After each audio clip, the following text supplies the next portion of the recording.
সাগর তো ডাকাতের জন্য ভয়াবহ। আমার বুড়োর লোক একটা মাইরা ফেলা দিছে সাগর। ওটা একটা আইতেছে, ওটা কি ডাঙাইতের বুট নাকি ভালো বুট ওটা দেখতেছি না।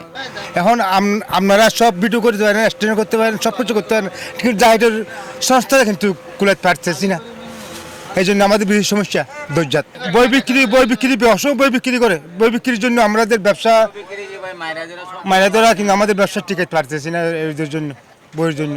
আমরা মূলত চাই যে দরজা মাস শান্তি শৃঙ্খলা রইলে, ডাকাত বন্ধ হলে আমরা কর্মজীবী মানুষ আমরা চলিতে পারবো, ভালো করে শান্তিতে চলিতে পারবো, মাছ ধরতে পারবো, সবগুলো করতে পারবো। এই ডাকার জন্য ভয়াবহ যেমন আমাদের শরীর অতর্কিত থাকে, ভয়াবহ থাকে। তাও ব্যবসার জন্য যাইতে হয়, ফেরার জন্য যাইতে হয়, ছেলে মেয়ের জন্য সবার জন্য যাইতে হয়। তো এটা ভালো করে যদি আদেশ দিয়ে নির্দেশ দিয়ে যে ডাকাতিগুলো বন্ধ করে পারেন, যদি বন্ধ করতে পারেন, আমাদের ব্যবসাগুলো ভালো হবে। মাসিকারের মধ্যে ওই ডাঙাইয়ের জন্য জামিলা হয়ে রি ডাঙাইটা এসে আমাদেরকে মায়েরা ধরে সব কিছু গাড়ি নিয়ে যায়। আমরা তো বুট একটা আইতেছে, ওটা কি ডাঙাইতের বুট নাকি ভালো বুট ওটা দেখতেছি না, তার করতে পারি না।